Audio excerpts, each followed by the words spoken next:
Bismillah. Assalamualaikum warahmatullahi wabarakatuh.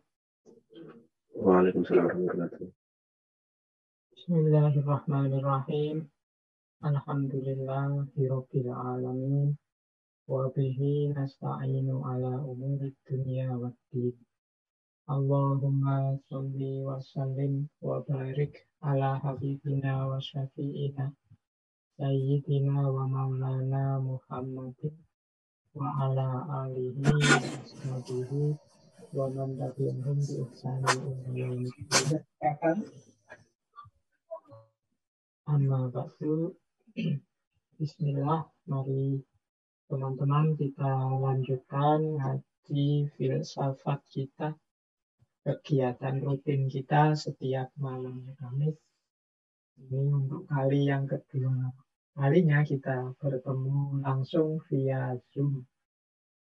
Ya, tentu saja ada kurang, ada lebihnya. Saya nggak tahu teman-teman suka yang mana. Ada yang suka seperti biasanya, yang model teman-teman hanya mendengarkan suara saja. Itu kalau model suara ya memang suaranya lebih jernih karena saya bisa fokus pada suara, mikrofonnya didekatkan. Tapi kalau model Zoom seperti ini mungkin suaranya tidak sebagus kalau hanya suara. Tapi ya segala jalan ada kurang ada lebihnya. Yang penting teman-teman tidak harus terdistraksi oleh wasilahnya, oleh caranya. Yang penting oh ya, tujuan kita yang utama malam hari ini adalah nambah ilmu, nambah wawasan. Bagaimana kita meningkatkan kualitas dan kapasitas diri kita.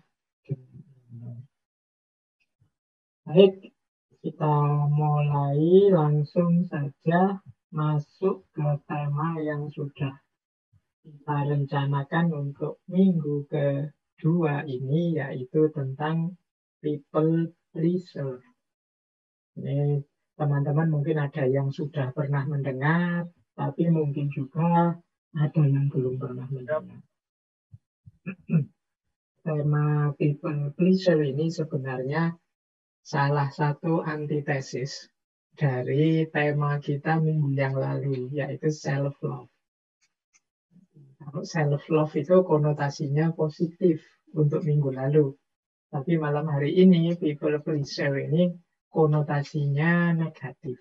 People pleaser itu orang yang fokus hidupnya bagaimana caranya menyenangkan orang lain. Sampai kemudian lupa bahwa dia sendiri juga berhak untuk bahagia. Ini namanya people pleaser. Ini wacana yang akrab mungkin untuk teman-teman yang kuliah di jurusan psikologi misalnya. Dan ini fenomena yang banyak kita jumpai hari ini. Kelompok people pleaser ini, apalagi hari ini kan kita hidup di medsos. Yang logikanya adalah logika viral atau tidak viral. Logika medsos itu kan semakin banyak orang like, memfollow, mensukai kita, itu semakin kita merasa senang. Akhirnya fokus kita hanya gimana caranya orang senang padaku. Nah, nanti dalam banyak momen kita kadang-kadang tak sadar kita jadi orang yang berkarakter people pleaser. Kita ingin menyenangkan orang lain terus sampai lupa bahwa kita juga berhak loh untuk senang. Nah, jadi people pleaser ini kalau didefinisikan di buku-buku ya antara lain definisinya seperti itu. Orang-orang yang selalu ingin menyenangkan orang lain, menjadikan orang lain sebagai tujuan atau pusat hidupnya, sehingga bahkan mengorbankan kebahagiaan, kenyamanannya sendiri untuk orang lain. Bahkan ada yang sampai menganggap dirinya sendiri bukan prioritas. Prioritas utama ya gimana caranya orang itu senang padaku. Mereka menganggap nilai dirinya terletak pada pandangan baik orang lain terhadap dirinya. Nah, ini nanti penjelasannya harus hati-hati karena selama ini teman-teman kan sering diceramahi, sering diminta untuk peduli sesama. Jadi, nah, people pleaser ini tidak sama persis dengan peduli sesama tadi. Tapi people pleaser ini orang yang menggadaikan kebebasannya, orang yang memasrahkan eksistensi kesejatian dirinya kepada orang lain. Nah, ini namanya people pleaser. Saya nggak tahu teman-teman pernah merasakan gejala seperti ini atau tidak. Ya nanti coba teman-teman setelah ngaji ini coba dipikir-pikir. Jangan-jangan kita masuk kategori orang-orang yang people pleasing. Inginnya dipuji, terus inginnya di-like, terus ingin orang senang terus pada kita. Sehingga kita melakukan apapun tidak masalah. Itu kan banyak kan yang mungkin punya channel YouTube, mau bikin konten-konten. Padahal itu bukan tipe kita, bukan gaya kita. Tapi kok ya kalau saya begini banyak yang like ya. Kalau saya begini banyak yang mau follow ya. Ya sudahlah aku gini saja terus. Meskipun yang itu kita bukan ahlinya, yang itu kita bukan keinginan kita. Nah, ya mungkin kita sering mengalami yang seperti itu. Kalau dalam filsafat, mungkin teman-teman ingat dulu sekali kita pernah ngaji tentang tokoh filosof namanya Heidegger.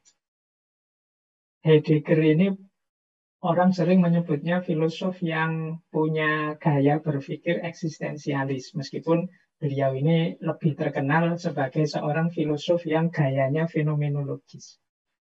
Nah, Heidegger ini membagi manusia itu jadi dua. Yang pertama manusia otentik, namanya Dasein. Yang kedua manusia yang tidak otentik, namanya Dasman. Dasein itu manusia otentik itu manusia yang jadi dirinya sendiri. Eksis sebagai dirinya sendiri. Hidup versi keinginannya sendiri. Ini namanya manusia yang otentik. Jadi saya ingin A dan saya menghidupkan diriku dalam versi A. Ini namanya otentik. Yang aku jalankan sekarang, ya ini keinginanku. Yang aku lakukan sekarang, ya persis seperti inilah yang aku ingin hidupkan dalam diriku. Ini namanya manusia yang otentik. Tapi nanti ada manusia yang jenisnya dasman. Dasman itu manusia yang tenggelam dalam lingkungan sekelilingnya. Jadi dia ini tidak kelihatan. Kenapa? Karena hidupnya selalu, kalau orang lain ke utara, dia ke utara. Orang lain ke selatan, dia ke selatan. Kita sering menyebut orang-orang seperti ini tidak punya prinsip. Yang penting orang senang saja, tidak ada yang marah padaku, tidak ada yang tersinggung denganku. Apa yang aku lakukan, ya harus ikut mereka saja. Ini orang namanya dasman, orang yang tenggelam. Dia seolah-olah ada, tapi sebenarnya tidak ada. Dia tidak dihitung. Kalau bahasa Arab itu ada peribahasa wujuduhu ka'adamihi. Jadi adanya seperti tidak adanya. Nah, people pleaser ini jenis orang yang semacam itu. Jadi orang yang seolah-olah ada, padahal dia tidak ada. Keberadaannya dipakai hanya untuk orang lain. Menyenangkan orang, menggembirakan orang, membuat orang suka atau setuju dengan dirinya, dan lain sebagainya. Jadi ini awalnya ini, semoga sudah mulai bisa ditangkap. Ciri umumnya people pleaser itu ada 4. Yang pertama, dia selalu ingin bagaimana agar orang itu senang. Menyenangkan orang itu maksudnya senang pada dirinya atau senang pada diri kita. Gimana orang senang terus pada kita. Sehingga masuk yang kedua, kita cenderung setuju. Orang ini punya pendapat apa, orang ini punya keinginan apa, punya permintaan apa, kita iyai saja, kita oke saja. Bila perlu kita bantu dia ingin apa. Wah, sampean bagus, sampean baik. Wah, saya bantu apa yang ingin dia. Itu, ya ini gaya seperti ini. Jadi kita ingin menyenangkan orang dengan cara menyetujui apapun pendapatnya, apapun keinginannya, apapun permintaannya. Jadi karena kita takut dia marah, kita takut dia tidak suka sama kita, kita takut dia ninggal kita. Nah, jadi ini ciri kedua. Jadi kita menyetujui apapun keinginannya, sehingga kita khawatir kalau dia kecewa, kalau dia marah. Bahkan sampai mengabaikan pendapat kita sendiri atau kenyamanan kita sendiri.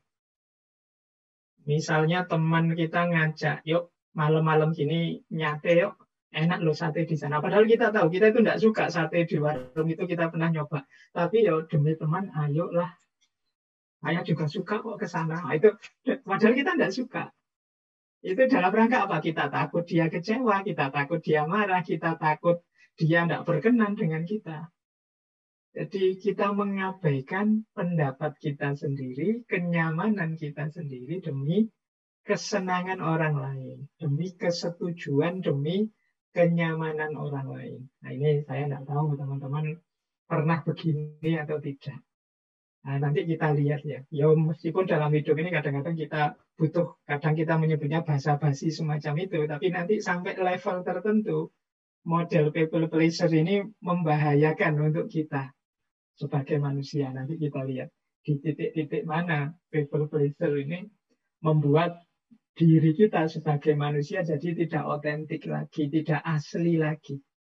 Kita jadi manusia yang palsu, bukan diri kita sendiri. Nah, yang penting kita ingat dulu ciri umum 4 ini ya. Kita selalu ingin menyenangkan orang, setuju apapun pendapat, keinginan, permintaan orang. Khawatir kalau orang itu nanti kecewa, marah sama kita, sampai kita mengabaikan pendapat kita sendiri, kebenaran kita sendiri, kenyamanan kita sendiri. Jadi ini 4 ciri-ciri umum dari yang kita sebut malam hari ini sebagai people pleaser. Hari ini kan banyak kita begini, misalnya di medsos-medsos. Aslinya ya kita tidak suka sih teman kita begitu, tapi wong teman mau gimana lagi, ya kita jempoli lah, kita kasih emoticon ketawa ya. Padahal itu aslinya kita merengut, tapi ya di WA dia kita pakai ketawa-ketawa. Padahal sebenarnya ya tidak lucu sih, misalnya lah kita ikut, ya sudah mau teman mau gimana lagi, misalnya itu jenis gaya menyenangkan orang. Tapi nanti kalau sudah sangat dalam dia jadi negatif. People pleasing. Nah, ini lebih detail lagi, another sign, tanda-tanda yang lain. Kalau kita ini terkena people pleaser, nanti bahkan ada level namanya people pleaser syndrome. Nah, ini semacam gejala orang yang sudah agak sakit jiwa ini kalau sudah terlalu dalam semangat untuk menyenangkan orang lain. Nah, tanda yang lain apa? Yang pertama adalah tidak bisa bilang tidak. Jadi kalau teman yang minta, kalau dia yang minta, kalau pokoknya ya harus iya. Nggak enak mau bilang tidak itu. Nah, itu ciri pertama sudah. Kalau kita berat sekali mengatakan tidak, padahal sebenarnya ya kita nggak setuju sih. Tapi ya gimana lagi, wong ya teman, ya sudahlah, oke sajalah. Nah, itu berarti kita nggak bisa bilang tidak.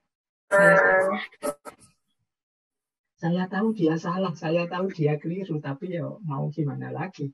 Wong ya sahabat sudah lama berteman, oke lah, setuju saja lah. Nah ini namanya tidak bisa bilang tidak. Yang kedua, cirinya adalah rendah diri. Nah ini biasanya di tengah kelompok kita, mungkin isinya orang-orang yang menurut kita pinter-pinter lah, ahli-ahli lah, jago-jago lah, entah dalam bidang apa. Dan kita merasa kita ini yang paling kecil di situ. Kita ini yang paling tidak punya kemampuan apa-apa. Kita ini yang tidak punya keistimewaan apa-apa. Ya sudahlah, monggo saja yang pinter-pinter yang memutuskan. Saya manut saja. Nah, kita kan sering begini. Silahkan saja yang ahli-ahli sana memutuskan. Saya tak ikut saja. Nah, kita sering begini. Ini hati-hati kalau tidak hati-hati kita jatuh pada people pleaser ini. Ada nada kita tidak percaya diri. Kita merendahkan diri kita sendiri. Padahal mungkin ya kita punya pikiran-pikiran bagus loh. Mungkin pendapat kita mungkin bisa jadi alternatif loh. Tapi kita merasa tidak mampu. Kita merasa tidak bisa. Pokoknya saya ikut sajalah diputuskan apa.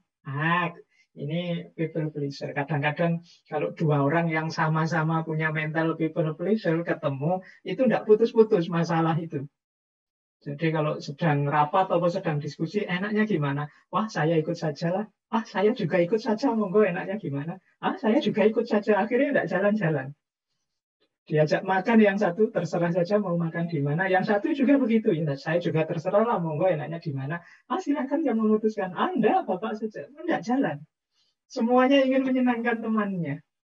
Nah, ya dari sisi indahnya pergaulan sampai level tertentu bagus. Tapi hati-hati nanti kalau sudah terlalu dalam people pleasure ini. Apalagi sampai yang ketiga ini. Misalnya selalu setuju dengan pendapatnya orang lain, mengabaikan pendapatnya sendiri hanya untuk menghindari perdebatan. Nah, kita mungkin tahu bahwa temanku ini salah, pendapatnya seperti ini menurutku tidak cocok. Aku ngerti sendiri yang benar itu seperti ini. Tapi nanti kalau saya sampaikan mesti debat, mesti rame, ini gegeran. Tidak usahlah daripada rame nanti persahabatan kita retak nanti. Sudahlah biar saja. Ini kemungkinan kita sudah ada gejala-gejala people pleaser tadi. Selalu setuju dengan pendapatnya orang lain meskipun kita tidak setuju. Padahal mungkin kalau kita sampaikan pendapat kita, bisa jadi teman kita juga bisa berpikir dua kali tentang pandangannya yang kita anggap keliru. Tapi karena kita diam saja, ya akhirnya tidak ada perubahan apa-apa. Ya benar sih, tidak ada perdebatan, tidak ada permusuhan. Tapi yang salah tetap salah. Yang keliru, keliru terus. Nah, ini tanda yang ketiga. Jadi, semoga kita mulai hari ini agak waspada agar tidak jatuh pada sindrom people pleaser ini. Terus merasa bertanggung jawab terhadap perasaannya orang lain. Jadi kita itu merasa bersalah sekali kalau orang misalnya ya tersinggung dengan kita. Wah, saya menyinggung perasaannya, tidak enak ini. Padahal mungkin teman kita saja yang agak terlalu sensitif. Nah, perasaan-perasaan rasa tidak enak terus di hadapan teman itu another sign. Jadi ciri-ciri, tanda-tanda kemungkinan kita punya karakter people pleaser ini. Kita merasa bertanggung jawab terus terhadap kondisi, perasaan teman-teman, orang-orang di sekeliling kita. Kemudian minta maaf untuk hal-hal yang sebenarnya nggak usah minta maaf, nggak apa-apa. Tapi kita akan terbiasa, saya tidak tahu ya, mungkin orang timur ya, apa-apa itu saya minta maaf ya karena harus bertanya ini. Dulu bertanya saja, tidak apa-apa silahkan bertanya. Oh, belum jelas mau apa kok sudah minta maaf. Kadang-kadang untuk sesuatu yang memang tugas kita misalnya, itu kita minta maaf. Yang memang kewajiban kita, itu kita minta maaf. Apa saja kita minta maaf. Ini hubungannya dengan rasa bertanggung jawab atas perasaan orang lain. Jadi akhirnya kita banyak sekali minta maaf, termasuk untuk hal-hal yang seharusnya ya kalau untuk yang seperti itu tidak perlu minta maaf, wong itu memang kewajiban kita, wong itu memang yang harus kita jalankan begitu. Nah, kalau kita terdorong untuk terus merasa bersalah, ingin minta maaf terus karena khawatir teman kita tidak enak hati, ayo introspeksi, jangan-jangan kita sudah punya kena sindrom ini, kena sindrom people pleaser. Kemudian sering menyalahkan diri sendiri. Kalau ada apa saja yang disalahkan aku, ini mesti gara-gara aku ini tadi. Aku kurang bisa menjaga ini, kurang bisa menjaga mulut, kurang bisa menjaga tindakan. Ini mesti salahku. Kalau ada kasus, kalau ada peristiwa apa, selalu yang disalahkan dirinya sendiri. Ini kemungkinan people pleaser. Jelas-jelas mungkin yang salah temannya, misalnya temannya pembohong, berkhianat. Itu kadang kita ya, wah mungkin salahku ya, tidak bisa membuat temanku jujur, akhirnya dia jadi bohong. Itu jadi yang bohong sana, yang kita salahkan diri kita sendiri. Mungkin aku tidak bisa nuntun dia, mungkin aku. Nah ini tanda-tanda mungkin kita terkena people pleaser ini. Kemudian tidak banyak waktu untuk diri sendiri. Jadi, tidak punya banyak waktu luang untuk diri kita sendiri. Ini kemungkinan karena kita sibuknya mikir perasaan orang lain. Kita sibuk berpikir bagaimana orang menanggapi aku. Aku ini sudah cocok apa tidak di depan dia, di depan mereka. Ini membuat kita kehabisan waktu untuk diri kita sendiri. Ciri selanjutnya, kita membutuhkan pujian. Kita merasa lega kalau kemudian teman kita, wah kamu ini orang membantu sekali dalam hal ini. Wah, aku bangga sekali punya teman seperti kamu. Aku senang sekali. Nah, kita menunggu-nunggu ini sebenarnya sejak tadi. Pengakuan bahwa kita itu berharga di depan dia, di depan mereka. Itu yang kita orientasikan dalam hidup kita, itu ya pengakuan ini tadi. Pengakuan, pujian dari orang lain kepada diri kita. Kemudian ada lagi sign-nya, tanda-tanda yang lain, yaitu kita tidak mengakui perasaan kita sendiri. Kita abaikan. Jadi karena kita anggap tidak penting. Aku sedih, tidak masalah. Aku tersakiti, tidak masalah. Aku tersinggung, tidak masalah. Asal orang lain suka padaku. Nah ini tanda-tanda kita sudah terkena sindrom people pleaser tadi. Tidak ngakui, mengabaikan perasaan sendiri. Kemudian siap pokoknya membantu apapun untuk teman. Tapi dia sungkan, ini sungkan itu bahasa Jawa, bahasa Indonesianya apa ya?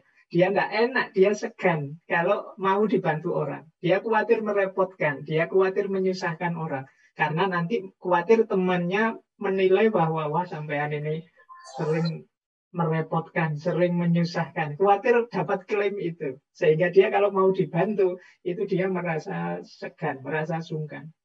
Kalau bisa, yo aku saja yang bantu terus, biar aku positif terus di depan mereka. Dan yang selanjutnya, mungkin jadi tanda-tanda seorang people pleaser itu selalu ingin menghindari konflik. Jadi kalau bisa nyaman terus, rukun terus dengan sesama, meskipun saya harus berkorban perasaan, berkorban waktu untuk diriku sendiri, meskipun saya harus selalu setuju dan menghindari perdebatan, tidak masalah, yang penting tidak ada konflik, aku tetap diakui dan dihargai di tengah masyarakat, di tengah lingkunganku. Nah inilah antara lain tanda-tanda bahwa kita ini punya gejala people pleaser. Baik, ini silahkan teman-teman ambil nafas sebentar, dibayangkan dirinya masing-masing apakah punya gejala-gejala tadi. Semoga tidak parah kalau ada, karena nanti kalau sangat dalam, sangat parah, mungkin malah butuh psikiater. Ini kalau dalam ilmu jiwa termasuk gangguan jiwa, termasuk disorder. Baik, saya lanjutkan. Nah, ini ono gambarnya, cuma bahasa Inggris. Kalau kita sering punya ungkapan-ungkapan seperti ini ada gejala-gejala berarti. Misalnya, what will they think? Kira-kira apa ya komentarnya mereka padaku? Nah, kalau kita pikiran kita sering sibuk begitu, ya kemungkinan kita orang yang punya gejala seperti tadi. Atau, what if I say no? Ini menunjukkan bahwa kita tidak berani ngomong tidak. Kita selalu menimbang-nimbang, kalau saya bantah gimana ya? Kalau saya bilang tidak, kira-kira enak enggak ya? Kalau saya tidak setuju, kira-kira orang enggak apa-apa enggak? Atau nanti jangan-jangan ada masalah. Nah, kalau kita banyak sering berpikir begitu, kemungkinan kita kena sindrom people pleaser tadi. Atau kita, will we still be friends? Kita masih temenan enggak ya? Kalau saya nekat bantah dia, bilang tidak, atau aku menghidupkan gayaku sendiri, kira-kira masih bisa temenan enggak ya aku sama dia? Nah, ini kalau ada pertanyaan-pertanyaan seperti ini, kemungkinan kita sudah masuk ke ranah people pleaser tadi. Atau kalau pas teman marah, itu kita bertanya pada diri kita sendiri. Jangan-jangan marahnya karena aku. Jangan-jangan aku melakukan ini kemudian mereka marah. Kalau saya melakukan ini, mereka setuju enggak ya? Pertimbangannya selalu mereka terus. Tidak pernah mempertimbangkan diri kita sendiri. Atau mungkin kita menyesal. I wish I could say no. Kalau bisa sih saya mau bilang tidak. Tapi yo gimana, wong teman, wong sak kelas, wong tiap hari bareng. Nanti dia enggak enak sama saya. Itu I wish I could say no.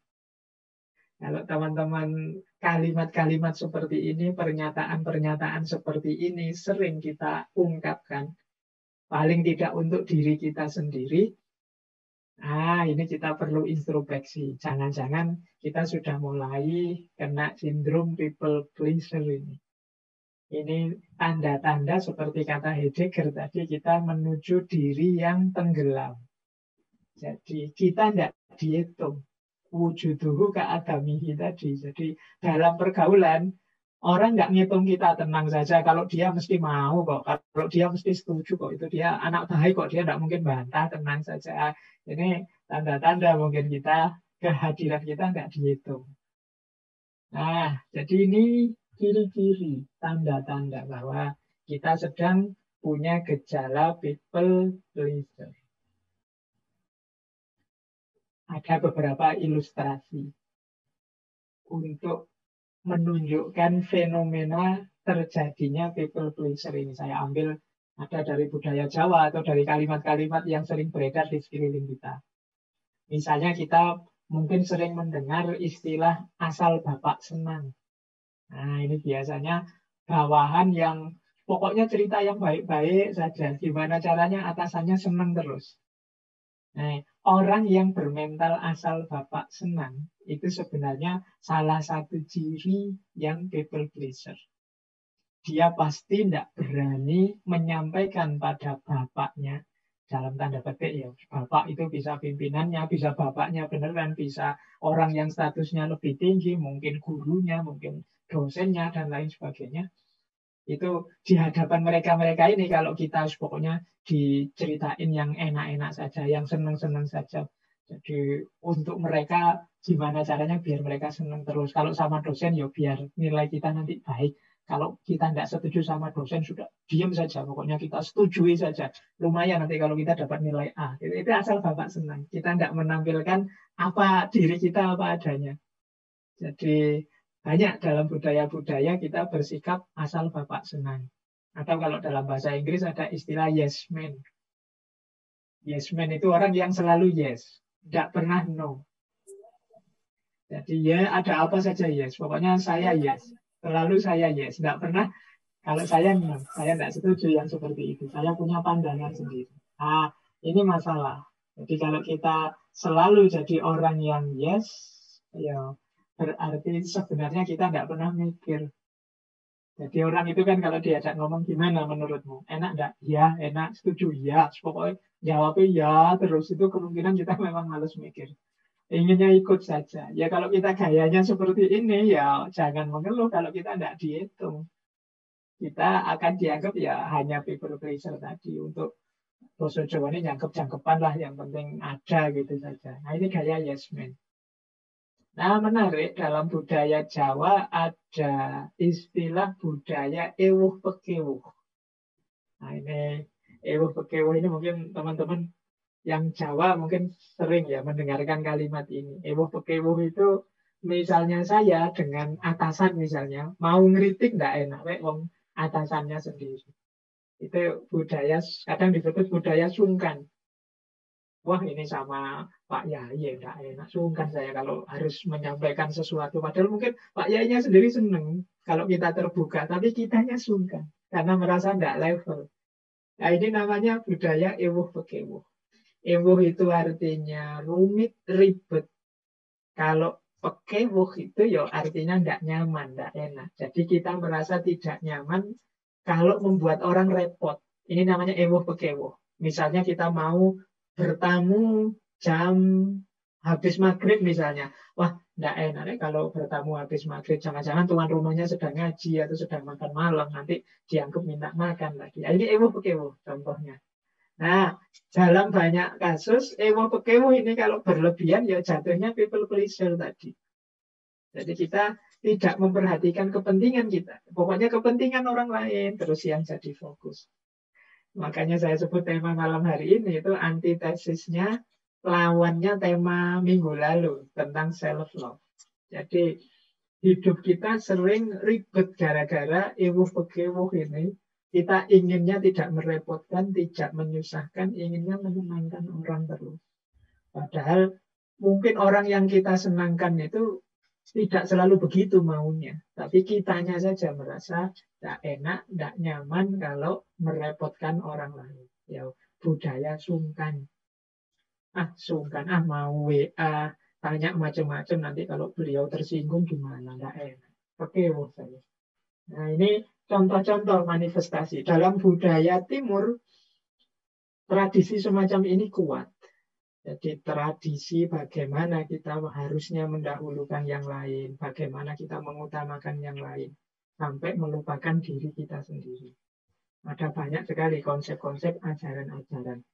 Mungkin konsep dan ajaran itu tidak salah, cuma implementasi kita saja yang kadang-kadang berlebihan. Menolong orang itu bagus, tapi melupakan diri sendiri tidak bagus. Peduli dengan orang lain bagus, tapi cuek dengan nasib, dengan kepentingan kita sendiri tidak bagus.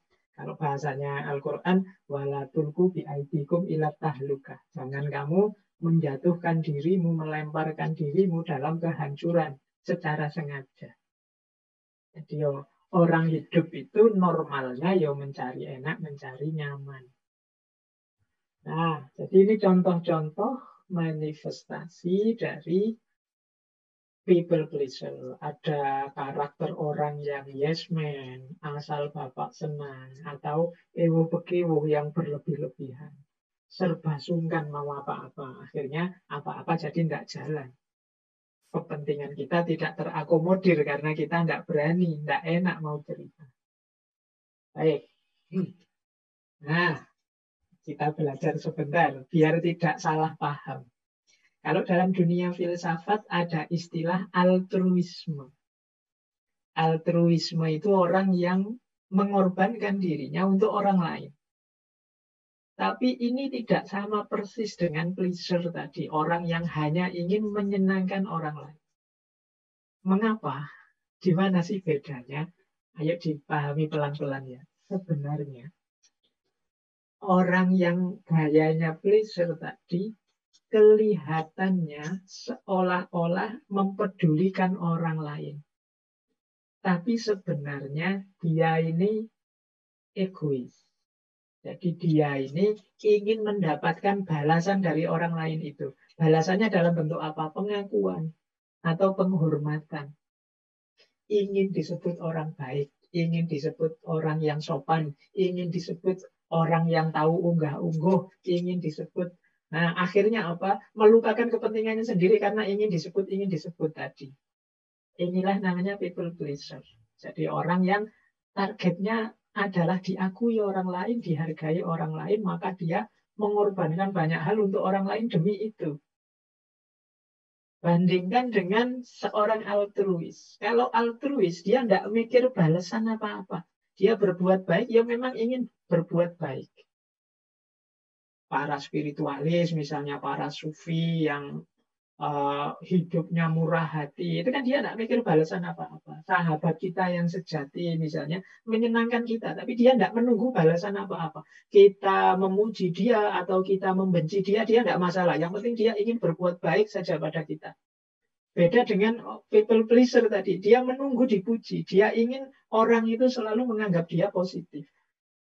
Kalau sahabat sejati tadi, tidak apa-apa kamu menganggap aku negatif, asal kamu selamat, asal kamu sukses. Nah, itu true friendship. Persis sama seperti orang tua kita. Mungkin juga keluarga kita. Mereka memberi banyak, mengorbankan banyak untuk kita. Tapi tidak menunggu kita akui atau kita hargai gara-gara itu. Sama juga dengan para pahlawan. Para pahlawan itu kan berkorban. Kita menyebut ini, jangan-jangan pahlawan itu people pleaser. Enggak. Dia tidak nunggu kita akui sebagai pahlawan, ditetapkan oleh negara jadi pahlawan atau tidak. Mereka tidak pernah mikir sama sekali tentang itu. Yang mereka perjuangkan dulu, ya murni ingin memberikan yang terbaik untuk tanah tumpah darahnya. Nah, ini orang menyebutnya altruis. Jadi teman-teman awas jangan keliru. Jangan disamakan begitu saja. Oh, berarti kalau saya berkorban untuk orang lain, melakukan kebaikan untuk orang lain, itu berarti jelek. Enggak. Tidak jelek, kecuali kalian gaya pleaser tadi. Gaya yang ingin dapat imbalan, kehormatan maupun pengakuan. Makanya kalau mau dijelaskan singkat, pleaser itu inner directed. Jadi seolah-olah keluar, tapi sebenarnya dia orientasinya ke dalam. Ingin dianggap baik, ingin menjaga citra. Mungkin kita menyebutnya jaim misalnya. Jaga image saja. Sudah terlanjur dianggap orang baik ya, biar kelihatan baiknya terus-menerus. Kadang kita menyebut juga dengan istilah pencitraan. Biar citranya tetap harum, tetap baik di tengah masyarakat misalnya. Sehingga dia melakukan itu terus, meskipun sebenarnya dia tidak suka itu. Nah, ini gaya pleaser. Tapi kalau seorang altruis, orang yang mengorbankan hidupnya untuk orang lain, itu ya outer directed. Jadi dia tidak peduli dirinya, yang jadi fokus adalah kebaikan orang lain. Kalau yang pleasure tadi, ya hanya untuk dirinya sebenarnya, biar aku tetap positif. Tapi yang altruis ini, targetnya adalah orang lain jadi baik. Orang lain jadi bagus, orang lain jadi benar, dan lain sebagainya. Inilah bedanya pleasure dan altruis. Jadi mungkin teman-teman sejak tadi banyak pertanyaan, loh Pak, kan kita harus berbagi, kita harus peduli sesama, iya. Tapi semoga posisimu bukan posisi seorang people pleaser. hanya untuk menyenangkan orang saja demi nama baikmu. Tapi memang kalian ingin berbuat baik dan berbagi yang sejati. Ya, gambaran mudahnya jadilah seperti sahabat yang sejati, seperti orang tua pada anak-anaknya, atau pahlawan pada bangsa dan negaranya. Makanya dalam pembedaannya mungkin bisa kita hati-hati agar lebih tepat memahaminya. Bedakanlah people pleasure itu dengan kepahlawanan. Kepahlawanan atau kalau dalam teorinya namanya heroisme. Kalau kepahlawanan itu memang orang yang berjuang, yang berkorban untuk orang lain tanpa mengharapkan imbalan. Jadi makanya guru itu pahlawan tanpa tanda jasa. Jangan menganggap apa guru itu paling cuma ingin menyenang-nyenangkan kita saja. Ya enggak, ngapain menyenang-nyenangkan kalian dong. Mereka juga punya banyak tujuan hidup yang lain kalau mau, tapi mereka korbankan itu untuk kalian, demi kebaikan kalian. Tidak seimbang antara yang mereka peroleh dengan yang diberikan pada kalian. Itu kepahlawanan, dan hidup ini butuh pahlawan. Kalau tidak ada pahlawan, semua orang egois, misalnya, ya dunia ini pasti rusak. Bayangkan misalnya orang tua tidak punya jiwa kepahlawanan, berkorban untuk anak-anaknya.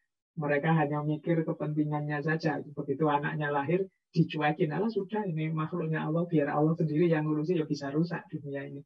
Jadi teori kepahlawanan itu sebenarnya teori tentang keniscayaan hidup, kewajiban hidup, kebutuhan hidup. Karena kalau tidak ada pahlawan, ini macet kehidupan kita. Kalau setiap orang egois, mikir kepentingannya sendiri-sendiri, mungkin besok pagi sudah jungkir balik tatanan hidup ini. Nah, ini beda dengan people pleasure tadi. Atau kewajiban-kewajiban. Misalnya kewajiban sosial atau kewajiban agama, tidak sama dengan people pleasure. Misalnya, saya Pak sedekah. Mengapa sedekah? Menjalankan perintah agama Pak. Nah, ini kewajiban. Kalau ini bukan pleasure. Saya Pak membahagiakan orang. Kenapa? Agama menyuruh saya banyak senyum, paling tidak untuk berbagi kebahagiaan dengan orang lain. Nah, ini tidak termasuk people pleasure. Karena sumber pendorong tindakan itu norma-norma, aturan-aturan. Atau cinta. Kalau cinta juga tidak bisa disebut people pleasure. Cinta itu sama sekali tidak egois. Jadi kadang-kadang memang orang menjalankan hidup dalam cinta itu egois. Berarti itu belum cinta sebenarnya. Egois itu demi kepentingan dirinya saja. Jadi mungkin punya pasangan, dia selalu ngitung apa yang aku dapat dari pasanganku. Ini sebenarnya bukan cinta. Kalau yang seperti ini mungkin masih people pleasure. Tapi cinta yang sejati pasti bukan people pleasure. Kebaikan yang diberikan itu tidak dalam pamrih agar aku tetap dihargai, tetap diakui. Cinta itu yang dipedulikan selalu yang dicintai, tidak lagi dirinya. Sementara orang-orang yang hidup dalam pleasure ini sebenarnya menempuh jalan berputar dengan cara baik pada orang lain demi dia tetap dihargai, tetap diakui. Atau komitmen. Komitmen ini kesepakatan bersama. Kita ini kan hidup bersama orang lain, kadang-kadang membangun kesepakatan-kesepakatan. Misalnya kita punya teman ini pinternya luar biasa, sementara kita tidak terlalu pinter. Tapi kita saling berkomit untuk yuk kita saling membantu biar sama-sama sukses. Nah, akhirnya yang pinter ini banyak sekali membantu kita.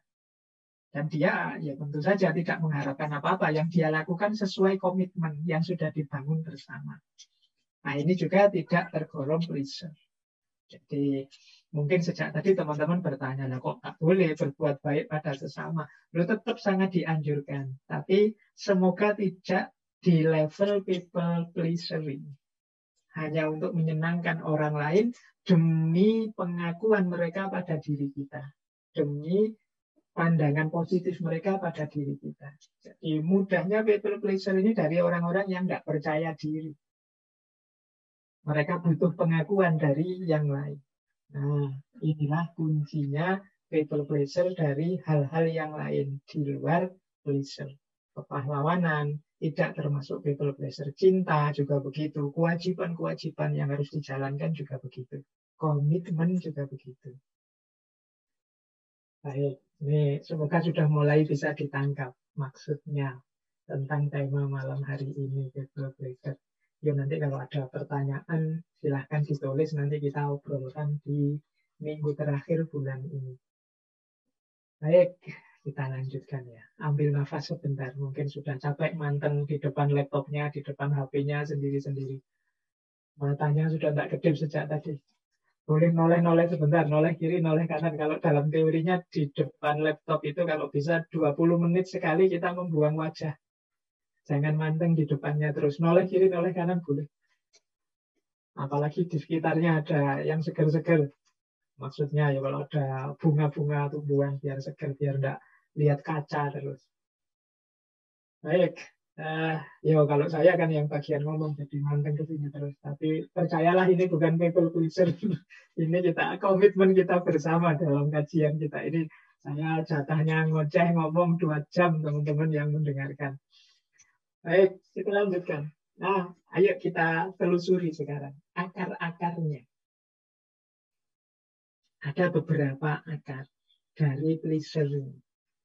Yang pertama, mengapa sih orang sampai berlaku people pleaser tadi? Karena ketakutan, kekhawatiran. Jadi yang paling jelas adalah takut tidak disukai orang. Takut ditolak, tidak disetujui. Takut tidak dicintai. Akhirnya, bahasa saya tadi, dia gadekan dirinya agar orang tetap menyukai dia, tetap setuju padanya, tetap suka padanya. Nah, orang yang tidak takut itu kalimatnya seperti yang saya sebut itu. Aku ingin melakukan ini untukmu, tidak peduli apapun yang kamu pikirkan terhadap saya. Aku akan membantumu dengan caraku ini, entah kamu setuju atau tidak, kamu cocok atau tidak, wong ini yang saya mampu. Nah, ini berarti bukan pleaser, tapi people pleaser itu kalau kamu pakai kalimat yang kedua. Jika saya tidak melakukan ini untukmu, jangan-jangan kamu berpikir menganggap aku begini atau begitu. Aku tidak ingin kamu menganggapku begini atau begitu, jadi aku lakukan ini. Nah, aku tidak ingin disebut teman yang tidak setia, maka ya sudahlah aku ikut. Padahal kita tidak ingin ikut. Aku tidak ingin sebagai teman dianggap teman yang ingin menyendiri terus, ya sudah aku gabung. Padahal kita sebenarnya agak enggan untuk gabung, mungkin kita punya kesibukan lain. Nah ini awalnya pleasure itu karena ketakutan-ketakutan, kekhawatiran-kekhawatiran. Bisa juga takut, khawatir membuat orang marah. Nah, biasanya kemudian kita hati-hati pelan-pelan untuk menjaga biar orang nggak marah. Ini juga sumbernya pleasure. Nanti boleh dicermati teman-teman, ketakutan itu biasanya jadi sumber kemarahan. Kalau ketakutan itu benar-benar terjadi. Misalnya, kita khawatir kalau nanti teman-teman meninggalkanku. Ternyata meninggalkanku beneran misalnya. Itu kan kita terus marah. Biasanya dari marah terus benci. Makanya ada filosof yang bilang pleasure itu kita kesana lagi. Apa? Yang penting banyak sahabat-sahabat yang hadir. Rumusnya tetap seperti minggu lalu ya teman-teman. Kalau Zoom seperti ini harus longgar hatinya. Oke, baik, saya lanjutkan. Jadi ada filosof yang bilang orang yang punya karakter people pleaser ini dalam dirinya kemungkinan ada 3 penghuni yang sifatnya negatif, yaitu ketakutan, kemudian kemarahan, dan kebencian. Jadi kalau yang ditakutkan tadi benar terjadi, biasanya dia terus marah. Kemarahan itu biasanya berlanjut jadi benci, khususnya benci pada dirinya sendiri. Ngapain aku tadi kok begitu? Ngapain aku kok tidak begini saja? Mengapa aku tadi kok iya saja kok tidak bilang tidak? Atau sebaliknya kenapa aku kok bilang tidak? Harusnya aku bilang iya. Jadi dari kemarahan, dari ketakutan muncul rasa marah, pada diri sendiri dan pada akhirnya benci pada diri sendiri. Makanya tadi saya bilang people pleaser ini lawannya self love. Karena dia berujung pada kebencian pada diri sendiri. Membuat kita jadi tidak berharga. Kita merasa tidak nyaman dengan diri kita sendiri. Jadi akarnya ada di sini. Maka teman-teman yang mungkin introspeksi, muhasabah, coba dicek. Ada enggak rasa-rasa seperti ini? Sebenarnya bukan masalah ketakutannya. Ya memang orang itu punya insting sosial untuk senantiasa bersama orang lain. Tapi manifestasi dari ketakutan ini dalam bentuk pleasure. Itu yang harusnya dihindari.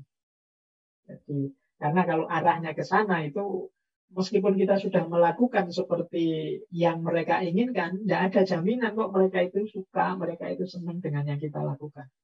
Akan lebih marah lagi kita kalau kita sudah mengikuti mereka, tapi mereka tetap saja tidak mengakui kita. Tetap saja tidak suka dengan kita. Oh, itu double sudah kemarahan kita. Saya sudah mengorbankan diri, mengorbankan prinsip, ternyata tetap saja tidak diterima. Nah, itu kita tambah benci. Mungkin tidak hanya pada diri kita, tapi juga pada yang lain. Baik, ini akar yang pertama dari pleasure tadi. Akar yang kedua, orang itu cenderung berkarakter pleasure karena punya mental rendah diri tadi, inferior. Jadi, tidak percaya diri. Ada beberapa teori, saya bawakan contohnya itu tadi. Teman-teman kalau ingin menguji, saya ini termasuk orang yang merasa percaya diri atau tidak, coba tes. Itu sebelah kanan ada tulisan tes itu. Orang yang tidak pede, yang merasa inferior, itu biasanya sensitif kalau dikritik. Ini menunjukkan dia tidak pede. Ya, boleh dicontoh lah teman-teman, misalnya yang punya kelemahan tertentu misalnya, sehingga inferior. Itu kan sensitif sekali kalau dikritik. Jadi, punya ketidakbisaan apa, punya kekurangan apa, dan kita fokus sekali pada kekurangan kita itu sehingga kita merasa rendah diri. Nah, itu biasanya kalau dikritik sensitif, mudah tersinggung. Kemudian hypercritical attitude. Jadi orang inferior itu ada kalanya ketika ngeritik sangat berlebihan. Mengapa begitu? Karena dia ingin menutupi kelemahannya dengan cara membongkar-bongkar kelemahannya orang lain secara agresif. Nah, jadi kadang-kadang ada orang ini pintar sekali mengkritik orang, mencari-cari kesalahan orang. Ini dilakukan dalam rangka agar kelemahan dan kesalahannya sendiri tidak kelihatan. Jadi jangan salah, ada orang agresif sekali mengkritik kiri, mengkritik kanan. Kadang-kadang itu malah bukan tanda dia percaya diri, tapi sebenarnya dia inferior. Khawatir kelemahannya terbongkar. Khawatir kekurangannya diketahui. Nah, itu hyperkritik. Kemudian inappropriate response to flattery. Nah, kalau dipuji, senangnya luar biasa. Jadi pujian itu bagi dia tanda-tanda bahwa kelemahanku tidak diketahui. Orang ngertinya yang baik-baik saja. Itu kesenangannya double daripada orang yang biasa-biasa saja, yang superior. Ya itu sama lah kayak kalau ada mahasiswa nilainya jelek terus. Begitu dapat nilai bagus sekali, itu kan dia senangnya luar biasa. Tapi mahasiswa yang nilainya bagus terus, kemudian dapat nilai bagus lagi, itu kan biasa. Nah, kok ada orang dipuji, sebenarnya pujiannya biasa, tapi gembiranya double-double. Jangan-jangan ada unsur inferior sebenarnya dalam dirinya sebelumnya. Nah, kemudian tendensi toward blaming, suka mencela-cela ke sana kemari. Ini sama kayak tadi saya seperti kritik tadi karena ingin menutupi inferioritasnya. Udah bisa tuh, Mas? Nanti gimana?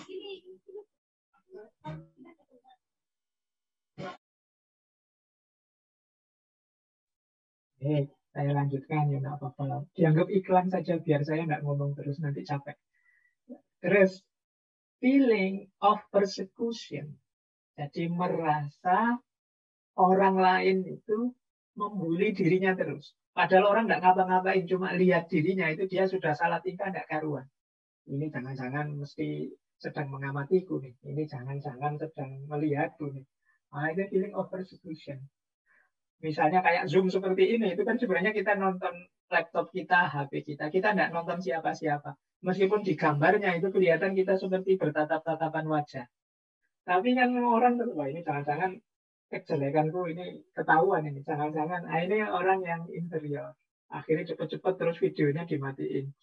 Nah itu feeling of persecution.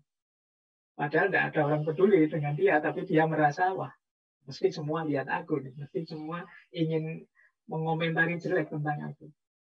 Kemudian negative feeling about competition. Dia merasa tidak pede kalau harus dibanding-bandingkan, ditanding-tandingkan. Dan tendensi toward exclusiveness and timidity. Biasanya cenderung tidak suka berbaur. Jadi ingin menyendiri biar tidak ketahuan aspek-aspek inferioritas dalam dirinya. Nah, teman-teman boleh ya nanti dicek. Saya ini orang inferior atau orang yang percaya diri. Coba uji dengan itu. Kalau yang kiri itu sebabnya. Mengapa sih ada orang itu kok mentalnya inferior? Ini salah satu teori saja ya. Kalau di psikologi banyak. Ada kalanya karena constant disapproval. Sejak kecil mungkin oleh orang tuanya. Constant disapproval itu dia dibantah terus oleh orang tuanya, oleh lingkungannya. Kalau dia ingin ini, ingin itu, punya gagasan ini, punya gagasan itu, dimentahkan terus. Mungkin sama lingkungannya, sama orang tuanya, Pak D-nya, tetangganya, kamu anak kecil ngerti apa? Kamu anak kecil nggak tahu apa-apa. Kalau kamu itu baru lulus SMP kemarin saja mikirannya aneh. Terus mendapat disapproval, itu kemungkinan terbangun dalam dirinya, jangan-jangan aku memang tidak tahu apa-apa, tidak ngerti apa-apa, tidak bisa apa-apa. Termasuk constant negative remark. Jadi penilaian negatif yang terus-menerus. Ini akan membangun mental inferior. Maka teman-teman harus agak hati-hati ya. Kalau bisa menilai adik-adik kita, anak-anak kita dengan penilaian yang tidak menegaskan disapproval atau negative remarks. Jadi mungkin dia tidak excellent, tapi cara kita menjelaskan padanya bahwa dia sebenarnya sudah cukup bagus, tinggal ditingkatkan lagi. Tidak harus kemudian kamu itu jelek, kamu itu tidak pinter, kamu itu tidak bisa. Wah nilaimu kok jatuh, kok kalah sama temanmu dan lain sebagainya. Ini membuat seseorang nanti jatuh pada inferioritas. Kemudian defects in body. Kalau ini mungkin manusiawi. Kalau ada kekurangan-kekurangan fisik. Nggak harus disabilitas. Ya mungkin di antara kita yang misalnya punya ideal rambut bagus itu yang lurus, ternyata rambut saya kok melungker-melungker keriting ya. Itu kan kita selalu gara-gara itu terus tiap hari keluar mikir rambut. Terus begitu di luar jangan-jangan orang lihat rambutku nih. Jangan-jangan. Atau kayak saya hidungnya pesek seperti ini. Begitu keluar, wah ini mesti orang ngamati hidung saya. Ini hidungnya pesek, nggak kayak orang bule, nggak kayak... Ini defect in body, kalau jadi fokus kita terus-menerus, akan melahirkan inferioritas. Kita lupa bahwa selain titik yang kita menurut kita agak kurang itu, masih banyak aspek-aspek hidup kita yang lain yang bisa dibanggakan. Hanya saja kita fokusnya ke situ. Kita hidup ini kan sering begitu, hanya fokus pada titik kecil yang kurang. Lupa bahwa ada ribuan titik dalam hidup kita yang lebih. Kayak kita dikaruniai kesehatan seperti ini, kadang-kadang mungkin karena satu jerawat muncul di sini. Itu sehari-hari kita kalau berkaca mikir jerawat, ini kapan hilang. Jerawat, ini kapan hilang. Jadi terus lupa bersyukur. Defect in body. Kemudian konstan kritisisme. Kritik yang terus-menerus dari berbagai pihak itu akan menjatuhkan. Feeling comparison, selalu dibanding-bandingkan. Nah, ini membuat orang nggak percaya diri. Lihat temanmu itu lulus cum laude cepat. Semester 7 saja sudah lulus. Kamu sudah semester 13 masih belum apa-apa misalnya. Dibanding-bandingkan terus. Nah, ini membuat orang nggak pede, inferior. Terus, ya tentu saja status ekonomi, sosial, kultural, agama yang bagi masyarakat dipandang rendah. Nah, ini juga menumbuhkan inferioritas. Secara ekonomi mungkin kita miskin, secara sosiokultural mungkin kita ini orang awam, orang biasa, bukan bangsawan, bukan elit. Secara agama mungkin kita ya awam saja, bukan ulama, bukan ahli. Nah, ini cenderung kita kemudian dalam hal-hal ini merasa inferior. Nah, inferioritas inilah, rasa rendah inilah yang sering kemudian kalau tidak hati-hati membuat kita geser ke perilaku people pleaser tadi. Jadi ingin terus menyenangkan orang biar inferioritas kita tertutupi sebagai jalan keluar dari rasa rendah diri tadi. Recording in Akhirnya kita progress. fokus untuk menyenangkan orang saja. Kita lupa menyenangkan diri kita sendiri. Jadi inilah akarnya. Oke, kita lanjutkan. Nah, ada lagi yang bisa memicu mental people pleaser tadi, sistem sosial. Nah, sistem sosial yang tidak adil kadang-kadang membuat kita inferior tadi. Yang mau tidak mau harus peduli pada orang lain demi kepentingan kita. Persis seperti kelompok pleaser tadi. Misalnya struktur zaman dulu ada namanya feodalisme. Itu struktur yang ada kelompok awam, kelompok bangsawan, sumber daya politik, sosial, budaya ya di kelompok elit ini. Sehingga orang biasa mau tidak mau harus mengabdi pada kelompok yang elit ini. Mau tidak mau dia harus menggembirakan terus orang-orang elit ini. Kalau tidak ingin hidupnya susah. Sama dengan struktur yang patron klien. Patron klien itu ya ketergantungan seorang klien pada patronnya. Ya persis sama lah kayak misalnya orang-orang seperti kita yang awam pada ustadz-ustadz yang kita patuhi, pada ahli-ahli agama yang kita percaya. Ini kan kalau dalam teori sosial semacam patron klien. Kita kurang dalam bidang itu, padahal bidang itu penting. Maka kita bergantung pada mereka. Kita disuruh mereka apa saja mau, asalkan kita diberi reward, misalnya tadi pengetahuan agama, diberi reward status sosial, diberi reward, ini patron klien namanya. Jadi kita berusaha menyenangkan mereka terus, agar mereka memberikan yang kita butuhkan. Nah, ini relasi patron klien. Kalau zaman feodal itu ya berarti para bangsawan, ningrat, ini kan yang menguasai macam-macam sumber daya. Mau tidak mau kita harus dekat dengan mereka untuk bisa menikmati sumber daya tadi. Atau struktur kapitalistik, kalau ini analisisnya Karl Marx, bagaimana pemilik modal ini lebih kuasa. Mau tidak mau kita harus patuh pada yang punya kapital. Kalau hari ini yang punya uang. Mengapa? Karena uang di tangan mereka, sementara kita hidup butuh uang. Berarti apa? Bagaimana caranya uang yang di tangan mereka itu ya dibagilah sedikit-sedikit ke kita. Entah dengan cara apa, sesuai yang mereka butuhkan, yang bisa kita berikan pada mereka. Nah, ini struktur. Jadi ada ternyata sistem-sistem sosial tertentu yang mungkin coraknya unjustice, tidak adil, yang membuat kita mau tidak mau harus berlaku people pleaser tadi, menyenangkan mereka yang menguasai sumber daya dalam hidup, biar kita dapat fasilitas, biar kita diberi yang kita butuhkan, yang kita inginkan. Nah, ini mungkin kalau ada teman-teman yang ingin ngangkat judul skripsi tentang ini boleh. Hubungan antara sistem sosial dan mentalitas menyenangkan orang lain saja. Nah, kadang-kadang memang situasinya seperti ini. Kita tidak ingin sih people pleaser tadi, tapi dalam hidup kita sering terjebak sistem semacam ini. Mau tidak mau, ini kebutuhan primer kita, akhirnya kita berusaha memberikan yang kita punya dan mengorbankan yang kita miliki demi kebutuhan-kebutuhan sosial, budaya, dan lain sebagainya, termasuk agama. Ini akar yang ketiga. Akar yang keempat adalah ketergantungan. Kalau ketergantungan ini ya kesadaran bahwa kita ini saling membutuhkan. Tapi kemudian kita menganggap yang diberikan oleh orang lain itu lebih penting daripada yang bisa aku berikan padanya. Ya misalnya apa ya, mudahnya kita dengan teman kita misalnya sak kos-kosan berdua dengan teman di kampus yang jauh, teman kita ini punya kendaraan, kalau kita kan nggak punya. Akhirnya tiap kali berangkat ke kampus kita bareng dia. Nah, ya hidup itu memang sosial, tapi kita menganggap dia ini memberikan lebih banyak padaku. Yaitu apa? Tumpangan tiap hari untuk kuliah. Akhirnya apa? Kita merasa aku harus menyenangkan dia terus.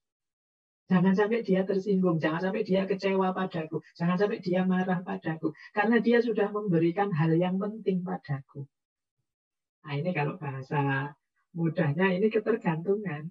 Jadi kalau tidak ada dia, wah kuliahku telat terus, ini mesti bahaya, ini aku tidak lulus-lulus kalau telat terus bisa. Nah ini namanya ketergantungan. Kita tidak bisa tanpa dia. Kalau dia tanpa aku mungkin mudah saja. Tapi aku tanpa dia berat. Nah ini yang dia berikan kita anggap lebih penting. Akhirnya apa? Wah kita tidak berani bantah teman kita ini. Kita tidak berani untuk menyinggung perasaannya. Kita merasa wajib menyenangkan dia terus. Kita tidak bisa berpisah dari dia. Kita tidak bisa jauh dari dia. Bahkan mungkin banyak hal yang siap kita korbankan untuk dia. Nah ini namanya ketergantungan. Ya tidak hanya contoh di kampus tadi, mungkin di kampung, mungkin terhadap siapa saja yang kita merasa dapat banyak hal yang penting sehingga kita wah jangan sampai temanku ini, jangan sampai ustadku ini, jangan sampai tetanggaku ini, jangan sampai dosenku ini tersinggung padaku, marah padaku, tidak enak padaku. Aku harus mengembirakan dia terus. Meskipun mungkin harus mengorbankan hal-hal yang menurutku nyaman, mengorbankan hal-hal yang menurutku enak buatku. Nah, ini namanya tergantungan. Jadi akar-akar dari bagaimana kita kemudian jadi seorang people pleaser itu ada kalanya ya ketergantungan, sistem sosial, inferioritas, dan ketakutan. Mari kita cermati ini. Mungkin dengan memahami ini kita bisa keluar dari jeratan people pleaser ini. Lanjut. Mungkin ambil nafas sebentar biar dicerna dulu. Kalau makan itu kan dimasuki terus nanti malah muntah pelan-pelan. Boleh ambil minum-minum dulu. Kalau sudah siap minumnya, cemilannya, ambil selonjoran juga boleh. Nah, kita lanjut sekarang. Efeknya. Mengapa sih kok konotasi dari people pleaser mentality tadi dikonotasikan negatif? Ya, yang pertama karena memang tidak otentik. Kita sebagai manusia melupakan otentisitas diri kita. Nah ini secara esensial begitu. Tapi secara fungsional efeknya antara lain yang jelas yang pertama lelah lahir dan batin. Hidup itu indah, tapi kalau hidup kita persembahkan untuk orang lain, kita gadaikan, kita berikan hanya demi orang lain saja, kita lupa diri kita sendiri, berarti kerja dan aktivitas kita dalam hidup hanya untuk orang lain, ya pastinya lelah, lahir dan batin. Jadi kalau teman-teman sering merasa lelah hari-hari ini, ayo introspeksi, jangan-jangan kita hidup bukan versi yang kita inginkan. Orang itu kalau hidup sesuai yang dia inginkan, sesuai versi yang ingin dia wujudkan, itu biasanya senang, tidak mudah lelah. Kayak teman-teman misalnya nulis skripsi kok temanya tema yang dia sukai, tema yang kita sukai, yang passion kita. Itu kan senang, baca buku, dapat info baru, itu kan senang. Kadang-kadang melekan juga asik saja. Tapi begitu kita ambil tema yang kita tidak terlalu suka, kita tidak terlalu paham, itu baca buku sebentar saja sudah lelah. Nulis sebentar sudah capek. Baru buka laptop, nulis satu kalimat, terus buka yang lain. Googling lah apalah, karena kita tidak passionnya di situ. Nah, sama seperti people pleaser ini, orang yang fokusnya menggembirakan orang lain, jadi versi dirinya tidak otentik, akhirnya mudah lelah. Yang kedua, self-hatred. Benci pada dirinya sendiri. Ya mengapa? Ya karena dia sering ditinggal. Diri kita sendiri kan sering kita tinggalkan untuk orang lain. Kalau ada apa-apa, kita itu selalu menyalahkan diri kita. Hasilnya pasti self-hatred. Benci aku, kenapa aku kok nggak bisa bilang tidak. Benci aku, kenapa aku kok nggak menolak tadi permintaan. Benci aku, self-hatred. Isinya serba kebencian-kebencian. Ada kalanya nanti muncul mental merasa dimanfaatkan. Kayak aku ini alat saja untuk kesenangan orang lain. Mungkin kesadaran merasa dimanfaatkan ini bisa muncul lama-lama kalau kita gayanya people pleaser terus. Dan ini akan membuat kita lelah luar biasa. Ternyata aku ini hanya alat saja. Aku berhak bahagia. Apa kan kalimat-kalimat kalau teman-teman roda stres, depresi itu kan biasanya kalimat-kalimat seperti itu. Kapan aku bahagia? Apa aku berhak bahagia? Apakah Tuhan lupa padaku? Itu kan kalimat-kalimat yang menunjukkan kita ini tidak hidup versi kita. Jangan-jangan kita ini hanya dimanfaatkan untuk orang lain. Yang keempat, jangan lupa gaya pleaser ini seringkali tidak memperbaiki situasi. Kita yang hanya ingin menyenangkan orang saja, jangan dikira itu nanti hasilnya semuanya senang. Atau situasinya jadi lebih baik. Bisa jadi yang nomor 5 itu, yang lain akhirnya juga kecewa dengan kita. Karena kita tidak asli, kita hanya pura-pura. Jadi kita tidak menunjukkan keinginan kita yang sebenarnya. Kita tidak menunjukkan hasrat kita yang sebenarnya. Kita menipu dia. Itu kalau dia ngerti bahwa kita ini sebenarnya tidak, tapi bilang ya, kemungkinan dia juga kecewa. Jadi dia tidak memperbaiki situasi, bisa jadi malah juga mengecewakan yang lain. Misalnya kita sama orang tua, misalnya, saya sudah berkorban ini untuk orang tua saya, demi orang tua saya bahagia, misalnya. Diksi berkorban itu kan menunjukkan sebenarnya kita tidak suka melakukan itu, hanya karena mengikuti orang tua. Loh, itu kalau orang tua kita tahu, itu bisa jadi mereka juga akan sangat sedih, sangat kecewa dengan kita. Teman kita yang tahu bahwa kita mengorbankan banyak hal untuk dirinya, bisa jadi dia juga akan kecewa. Jadi kita tidak asli, kita tidak sejati. Kita menipu mereka. Kita hanya ingin menyenangkan mereka. Jadi situasi tidak jadi lebih baik, bisa jadi akhirnya semuanya kecewa. Bisa nambah masalah. Jadi alasan-alasan inilah maka tadi pleasure itu sesuatu yang dikonotasikan sebagai negatif.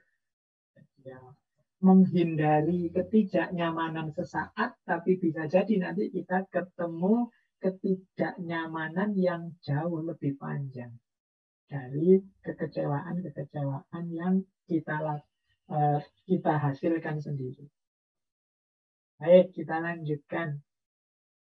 Nah, sekarang kita lihat beberapa pendapat dari para filosof tentang people pleaser ini. Yang pertama misalnya dari Paulo Coelho. Kata Coelho, saat engkau berkata iya kepada orang lain, pastikan engkau tidak berkata tidak kepada dirimu. Jadi kalau memang kita ingin menggembirakan orang lain, pastikan itu memang keinginan kita. Bukan karena terpaksa, bukan karena motifnya hanya untuk orang lain saja. Tapi itu memang kebutuhan kita, keinginan kita, kepentingan kita. Jangan sampai keluar bilang iya, di dalam sebenarnya tidak. Ini dalam pergaulan sehari-hari ya seperti ewo-pekewo tadi atau basa-basi itu kan sering. Padahal harusnya kita bilang iya, tapi kita bilang tidak. Atau sebaliknya. Itu kemungkinan kita akan menyesal sendiri karena menipu diri. Kadang-kadang kan kita misalnya, mari mas, sudah makan. Itu kan karena tidak enak kita bilang, sudah, padahal belum. Kita mau jawab, belum tidak enak. Ya akhirnya ya kita nggak dapat makan gratis. Mungkin orang yang nawari kita juga kecewa kalau tahu sebenarnya kita itu belum makan, cuma bilang sudah. Jadi kalau memang iya, bilanglah ya. Kalau tidak, bilang tidak. Dilanjutkan oleh Lao Tse. Kata Lao Tse, pedulikan pikiran orang lain dan engkau akan jadi tawanannya mereka. Orang-orang Klingser ini tadi kan yang diincar pandangan orang, pendapat orang, komentar orang. Ini kan yang kita kejar hari-hari ini. Kata Lao Tse, ya sudah, kalau kamu fokusnya ke situ, ya kamu akan selalu jadi tawanannya orang lain. Dilanjutkan oleh Lao Tse, ketika seseorang percaya diri, ia tidak akan berusaha meyakinkan orang lain. Ketika seseorang nyaman dengan dirinya sendiri, ia tidak memerlukan persetujuan orang lain. Ketika seseorang menerima dirinya sendiri, seluruh dunia akan menerimanya. Jadi kata Lao Tse, kalau kita percaya diri, kalau kita yakin dengan kebenaran kita, kebaikan kita itu tidak butuh disetujui orang lain. Mengapa kita masih perlu pengakuan, kita masih perlu persetujuan orang lain? Kemungkinan kita masih belum yakin benar-benar kebenaran kita. Kalau kita sudah yakin benar, itu kan kita tidak perlu didukung orang lain. Saya tahu benar kok, kan selesai. Kalau kita masih nunggu orang setuju, kita masih nunggu orang sepakat, kemungkinan kita belum yakin. Jadi kalau sudah percaya ya sudah. Tidak butuh lagi kita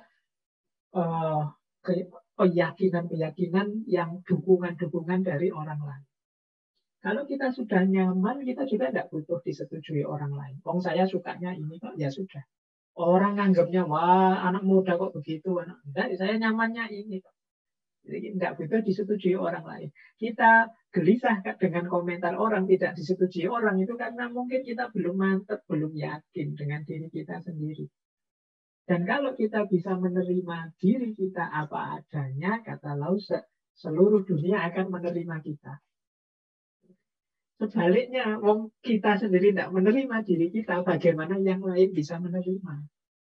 Kalau kita tidak terima diri kita, kan kita menampilkan versi yang berbeda. Ya. Diri kita yang sudah hilang, tidak mungkin orang tahu. Jadi mengikuti Lao Tse, teman-teman, ya jalan untuk agar tidak jatuh pada peristiwa tadi. Yuk, tentang hal-hal yang kita sudah mantap, yakin, benar percaya, jangan terlalu gelisah. Saya yakin kok ini benar Pak, ya biar saja teman-teman melakukan apa, berkomentar apa. Menurut saya yang baik ya seperti ini. Nah ini gayanya Lao Tse. Boleh disambungkan dengan pandangannya Aesop. Aesop ini filosof era Helenisme Yunani yang terkenal sekali dengan karyanya dalam bentuk fabel, cerita-cerita binatang. Dia punya kalimat, kalau engkau mencoba menyenangkan semua orang, sebenarnya engkau tidak menyenangkan siapapun. Nah, saya ingin menggembirakan semua orang. Itu jatuhnya kamu tidak menggembirakan siapapun. Jadi, kenapa? Tidak mungkin kamu bisa menggembirakan semua orang itu. Tidak mungkin kita bisa disetujui semua orang. Akan selalu ada orang yang tidak sesuai dengan yang kita lakukan. Tidak cocok, tidak setuju dengan yang kita jalankan.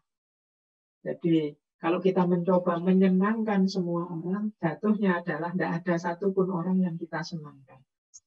Karena hidup ini dinamis. Jadi jangan bercita-cita memuaskan semua orang. Kalian tidak akan jalan nanti. Begitu kalian putuskan, saya melakukan ini Pak. Ini menyenangkan semua orang. Terus pasti ketemu. Ternyata kelompok ini tidak suka. Kalau begitu saya memutuskan yang ini saja. Kelompok ini tadi suka. Tapi gantian yang ini yang tidak suka. Dan kita tidak akan menyenangkan siapapun pada akhirnya. Kalau misi kita adalah menyenangkan semua orang. Makanya Aristoteles memutuskan kalau tidak mau dikomentari, tidak mau dikritik, kalau kita sangat peduli dengan komentarnya orang, ya sudah. Satu-satunya jalan, kata Aristoteles, untuk menghindari kritik adalah jangan melakukan apapun, jangan berkata apapun, dan jangan menjadi apapun. Jadi kalau kita hidup dengan standar komentarnya orang, Karena pasti kita akan ketemu komentar pahit, komentar orang tidak suka, komentar orang tidak nyaman. Meskipun juga pasti ada orang yang suka, orang yang nyaman dengan kita. Tapi ketidaksukaan itu pasti ada. Wong manusia itu macam-macam. Jadi jangan menghindari kritik. Kita itu manusia tidak sempurna dan sangat mungkin salah. Kalau bahasa agamanya mahalul khoto' wa nisyan. Tempatnya salah dan alpa. Berarti apa? Alhamdulillah kalau ada yang kritik. Membantu kita muhasabah, introspeksi. Jangan menghindari kritik. Kalau teman-teman, Pak, pokoknya saya tidak mau dikritik. Saya ingin pasti semua orang setuju benar. Ya kata Aristoteles, ya kalau begitu kamu diam saja. Tidak usah melakukan apa-apa, tidak usah ngomong apa-apa, dan tidak usah jadi apa-apa. Aman sudah, tidak ada yang komentar. Tapi ya kita tidak berkembang. Jadi kita tidak jadi manusia yang sejati, tidak jadi manusia yang otentik. Jadi ini gambaran ya, bagaimana para filosof juga mengkritisi mentalitas yang sifatnya people pleaser tadi. Jadi menggadaikan jati diri kita demi hanya untuk menyenangkan orang lain. Nah, ini ada satu quotes lagi yang menurut saya menarik. Berkata iya untuk sesuatu yang tidak ingin engkau lakukan, itu sebenarnya bukan menyenangkan orang lain. Tapi sekedar menghindar dari rasa tidak nyaman yang datang saat berkata tidak. Jadi kalau teman-teman merasa sungkan, Pak, mau bantah, mau bilang tidak, akhirnya kita iyakan saja, apapun itu sebenarnya tidak menyenangkan orang lain. Tapi sekedar menghindari rasa tidak enak kita saja. Jangan dikira itu kepentingan kesenangannya orang lain, tapi kepentingan egois kita agar tidak merasa tidak nyaman. Nah, ini beberapa quotes-quotes, filosofi-filosofi tentang people pleaser. Bagaimana kita jangan sampai jadi orang yang tidak punya jati diri, tenggelam saja menjalani hidup dalam rangka menghidupkan prinsip-prinsip orang lain biar orang lain senang. Nah, masih ada waktu 30-an menit. Kita sekarang masuk ke strategi-strategi kita. Gimana biar kita tidak jatuh pada aspek-aspek people pleaser tadi. Yang pertama, pastinya kita harus self-respect. Self-respect itu menghargai diri kita. Apapun itu adanya. Jadi apapun situasinya kita hargai. Allah itu menganugerahkan kita segala keistimewaan, segala kekhususan yang istimewa yang tidak dimiliki oleh semua makhluk yang lain. Bahkan siapapun kita, termasuk kalau kita merasa, Pak saya ini apa sih, Pak saya ini bukan siapa-siapa, bukan apa-apa. Enggak, kita semua ini siapa-siapa dan apa-apa. Kalau teman-teman merasa secara sesungguhnya kita bukan apa-apa, bukan siapa-siapa, ini kemungkinan teman-teman menyembunyikan anugerah-anugerah yang diberikan oleh Allah atau tidak ngaku bahwa kita ini sudah diberi aneka ragam nikmat oleh Allah. Hadirnya kita di muka bumi ini sebagai manusia yang berkesadaran itu saja sudah anugerah yang luar biasa yang tidak diberikan pada semua makhluk yang lain. Jadi yang pertama penting self-respect, menghargai diri. Kalau sudah begitu, ayo membangun self-esteem. Self-esteem itu kebanggaan diri. Bahwa aku ini sesuatu, bahwa aku ini punya kelebihan-kelebihan. Mungkin aku tidak bisa ini, tidak bisa itu, tapi aku masih punya ini dan punya itu. Itu namanya self-esteem. Bangga dengan diri kita. Kalau sudah sampai pada titik self-esteem, kemungkinan akan lahir dengan sendirinya self-confidence. Percaya diri. Bahwa aku bisa kok, aku mampu kok, aku ini punya kok. Aku juga bukan orang sembarangan. Tidak ada orang itu yang sembarangan. Setiap orang istimewa khusus. Nah, ini rasa percaya diri. Nanti akan jadi kunci ke belakang. Kalau kita sudah bisa percaya diri, selanjutnya adalah self-assertion. Self-assertion itu penegasan diri. Maksudnya apa? Kita ikuti pandangan kita, keinginan kita. Kita akui apa yang kita suka, apa yang kita tidak suka. Ini namanya self-assertion. Kalau kita setuju, ya bilang setuju. Kalau kita merasa tidak nyaman, kita bilang saya tidak nyaman dengan itu. Saya senang dengan itu. Saya tidak suka dengan yang seperti itu. Ini namanya self-assertion. Tidak karena khawatir orang lain marah, ingin orang lain senang. Akhirnya kita harusnya tidak suka, bilang suka. Atau sebaliknya. Nah, ini berarti kita tidak mampu self-assertion. Kalau sudah bisa self-assertion, saatnya kita bangun diri kita untuk mampu self-reliance.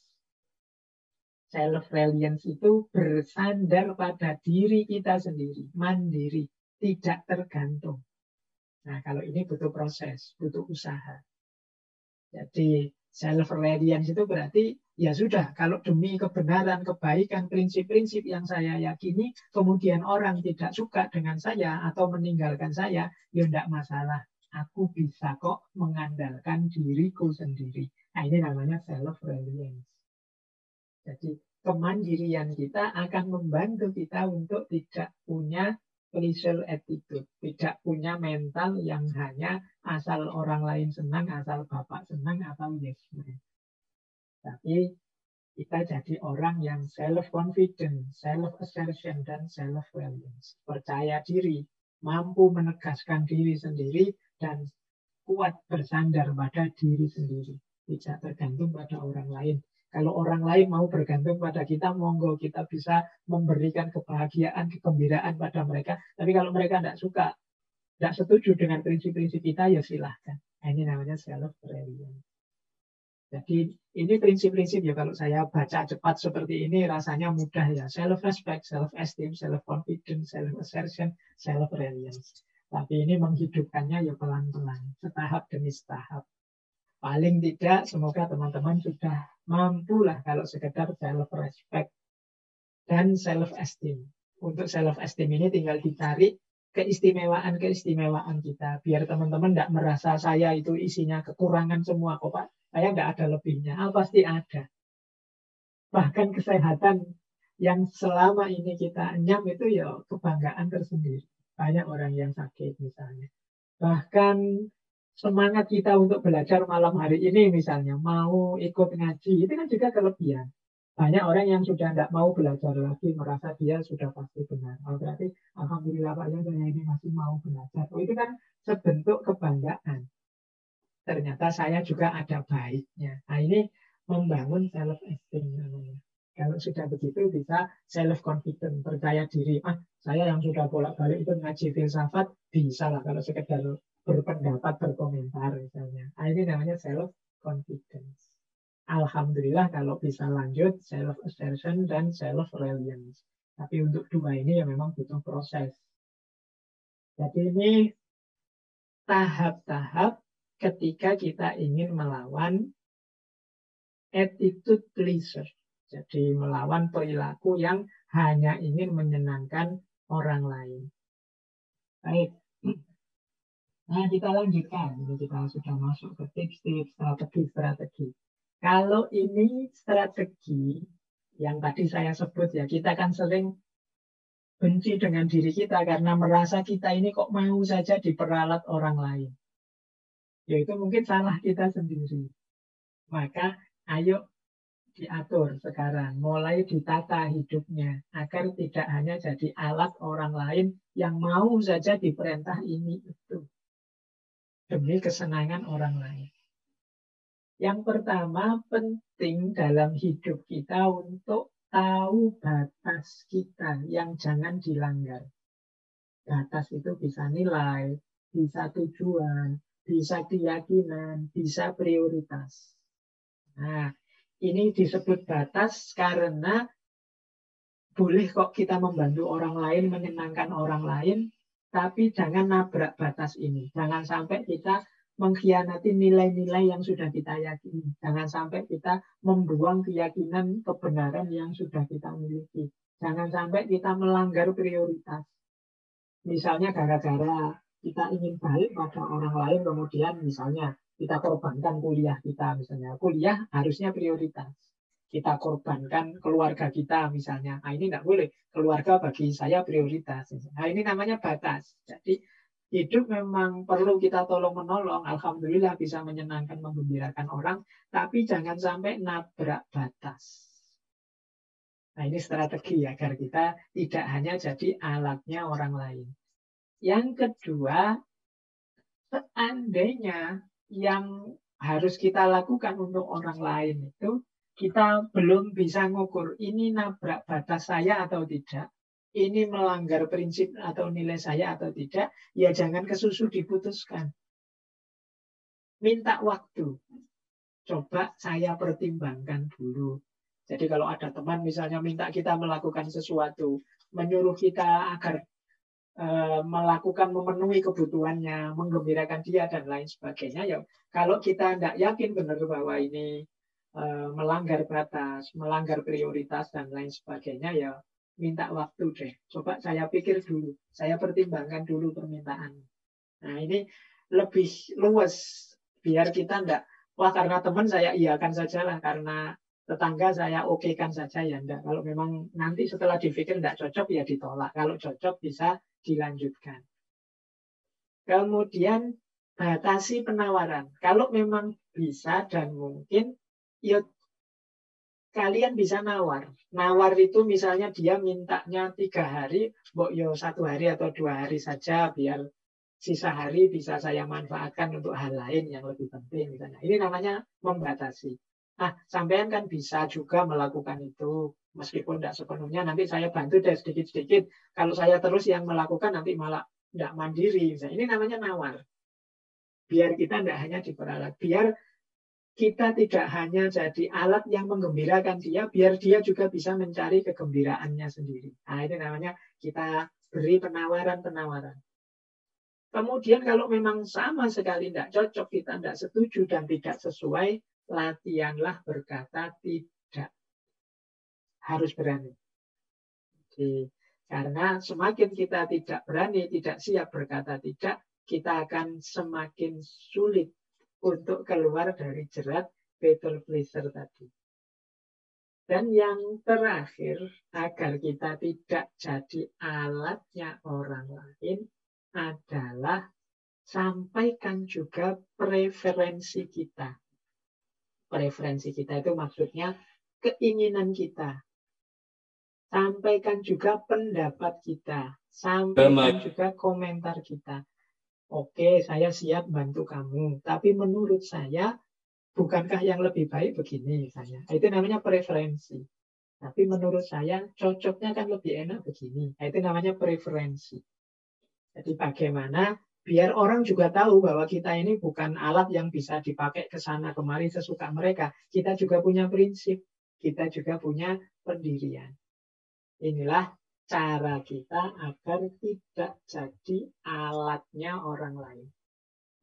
Makanya kalau diringkas tadi ya adanya di 5 prinsip ini. Yang pertama, identify your why, delay, delegate, communication, and practice saying no.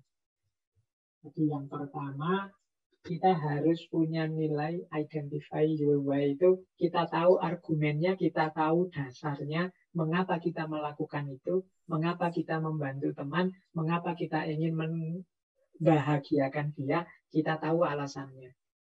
Kemudian delay. Delay itu kita pending sebentar untuk berpikir, untuk mempertimbangkan. Kalau mungkin delegate. Delegate itu ya digarap bersama-sama, didelegasikan. Jangan semuanya kita yang melakukan. Kemudian communication. Wong kita ini manusia dengan manusia. Kalau bisa dikomunikasikan. Mana yang paling baik yang bisa dilakukan. Dan yang terakhir, practice saying no. Practice saying no itu latihan mengatakan tidak. Ini kuncinya tadi. Setelah kita rinci, ya kuncinya 5 hal ini. Baik, waktunya sudah mau habis. Saya loncat ke sini. Ini kalau kita ingin lebih mudah bebas dari jeratan people pleasure itu, mari kita pahami 5 kebenaran ini. Jadi ini 5 prinsip. Yang pertama apa? Mari kita ingat-ingat, even God can please everyone. Bahkan Tuhan sekalipun tidak bisa membuat orang senang semuanya. Can please everyone itu membuat semua orang bersyukur kan enggak? Banyak orang yang masih mengeluh, banyak orang yang masih sambat terus hidupnya. Sebanyak apapun rahmat Allah diberikan. Jadi prinsip pertama ini mungkin menyadarkan kita bahwa semangat kita, upaya kita untuk membahagiakan semua orang, itu kalau kita salah membaca, pasti nanti akhirnya jadi kecewa. Karena sulit kita membahagiakan semua orang. Bahkan rahmat Tuhan yang sebesar itu, anugerah Tuhan yang sebesar itu pada semua orang, itu pun tidak semua orang bersyukur. Tidak semua orang merasa senang. Masih sangat banyak orang yang mengeluh dalam hidup ini. Jadi tidak masalah kalau kita tidak mampu menyenangkan, membahagiakan semua orang. Yang kedua, I don't need anyone approval to be happy. Aku tidak membutuhkan persetujuan siapapun untuk bahagia. Jadi jangan sampai kita menggantungkan kebahagiaan kita pada persetujuan orang lain. Kalau dia gembira, baru aku bahagia. Kalau dia memuji aku, baru aku bahagia. Kalau dia mau berteman denganku terus, baru aku bahagia. Kalau kita memakai syarat-syarat seperti ini, kita akan sulit bahagia. Padahal bahagia itu bisa saat ini juga, sekarang juga. Ada sangat banyak alasan untuk kita berbahagia. Tapi seringkali kita malah mencari-cari alasan, mencari-cari syarat untuk bahagia. Yaitu bahasa saya tadi ya, kesalahan kita membaca. Jadi kita menganggap bahagia itu syaratnya ini itu. Bahagia itu syaratnya kita mau bahagia sekarang, kita bahagia. Ini yang kedua. Yang ketiga, mari kita ingat-ingat what seems so important is only temporary. Apa yang kelihatannya sangat penting itu sifatnya hanya sementara. Jadi dalam hidup ini kan kita pedomannya kan ini penting loh saya lakukan makanya. Ini penting loh saya jalankan makanya. Ingat-ingatlah apa yang kita anggap penting itu selalu sifatnya sementara. Bisa saja yang hari ini sangat penting, besok tidak penting lagi. Bahkan yang kita anggap, wah ini harus ini. Kalau yang tidak begini tercela, yang ini mesti terpuji. Bisa jadi tidak. Dulu misalnya zaman sebelum pandemi misalnya, kita itu kalau sholat jamaah tidak rapat, itu dimarah-marahi sama imamnya. Karena tidak utama, jamaah itu ya lurus rapat. Nah, ini kan seolah-olah ini mutlak, harus selalu begini. Tapi begitu datang pandemi kemarin, malah disuruh jarang. Jamaah harus mengambil jarak, jangan terlalu rapat. Lalu ini kan prinsip yang kemarin sangat penting, sangat utama, bisa berubah drastis. What seems so important is only temporary. Apapun itu, selama masih bersentuhan dengan dunia ini. Maka teman-teman jangan dihabiskan semua energinya untuk sesuatu yang kita anggap penting hari ini. Ya termasuk dalam hal people pleasure tadi. Nah yang keempat, ini menarik, lain waktu akan kita bahas. Sebenarnya bagi kita ada yang lebih penting untuk disenangkan.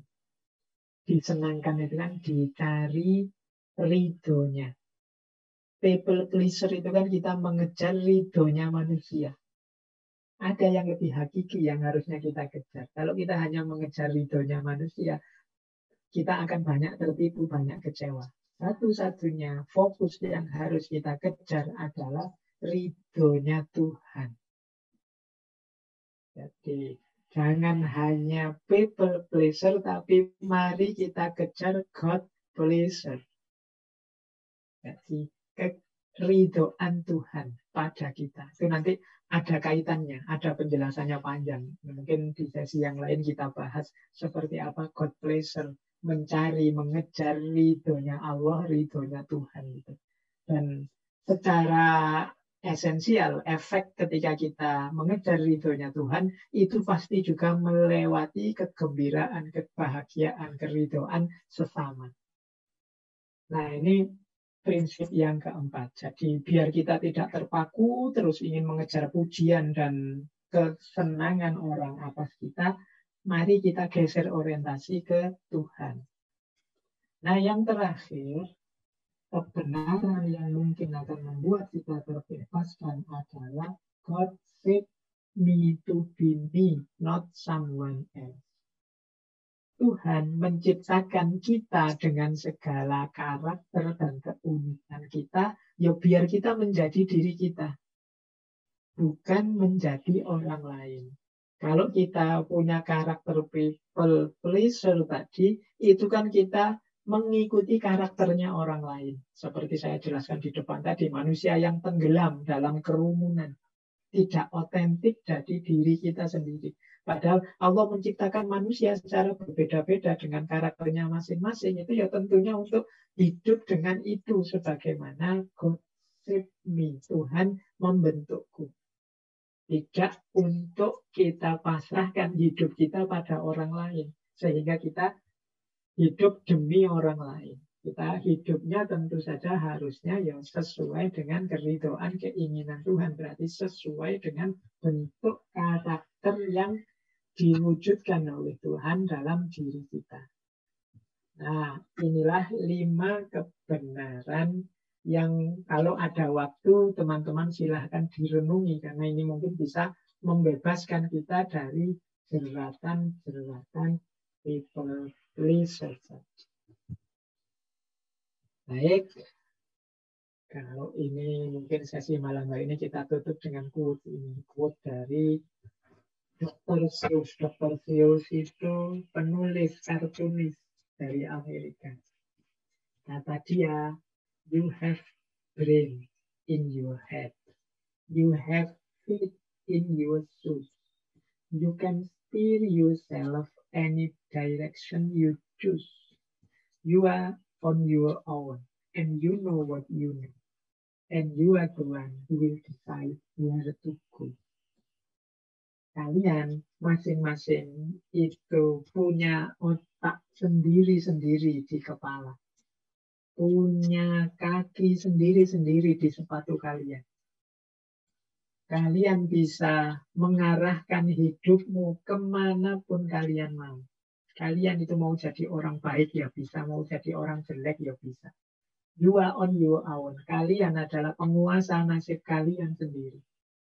Kalian tahu apa yang sudah kalian tahu.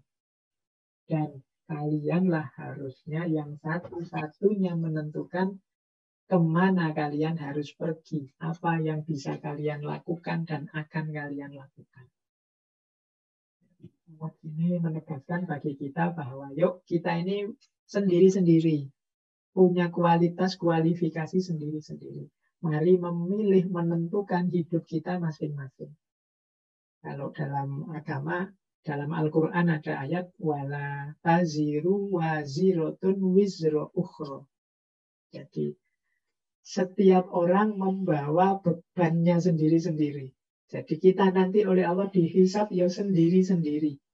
Dihitung amal baik kita sendiri-sendiri. Maka mari kita putuskan sendiri hidup kita. Bahwa kita merujuk orang lain, mengambil referensi orang lain, pikiran orang nggak masalah, tapi keputusan hidup harus tetap di tangan kita. Apa yang harus kita lakukan, apa yang jangan kita lakukan, sepenuhnya harus jadi keputusan kita, karena nanti kitalah yang diminta bertanggung jawab.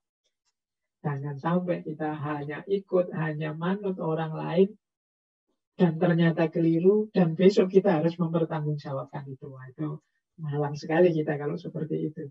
Tapi mari kita putuskan sendiri hidup kita karena kita nanti akan dituntut pertanggungjawaban sendiri. Baik. Saya kira itu dulu materi kita untuk malam hari ini di tema people pleaser. Paling tidak teman-teman dapat bahan refleksi untuk mengukur diri kita masing-masing. Semoga tidak ada yang mengorbankan kediriannya, mengorbankan kemanusiaannya hanya untuk kegembiraan, hanya untuk pujian, hanya untuk follow, hanya untuk jempol dan like dari orang lain. Kita hidup secara lebih bertanggung jawab karena nanti kita juga akan diminta pertanggungjawaban sendiri. Baik, teman-teman, untuk malam hari ini mungkin itu yang bisa saya sampaikan. Mungkin banyak pertanyaan juga yang ingin teman-teman tanyakan. Boleh nanti kontak Pak Mirnya gimana cara mengumpulkan pertanyaannya. Nanti kita seleksi di akhir bulan yang sama-sama kita jadikan satu, kita jawab bareng-bareng. Oke, saya akhiri sekian. Kurang lebihnya mohon maaf. Wallahul muwafiq, wallahu a'lam bishawab. Wassalamualaikum warahmatullahi wabarakatuh.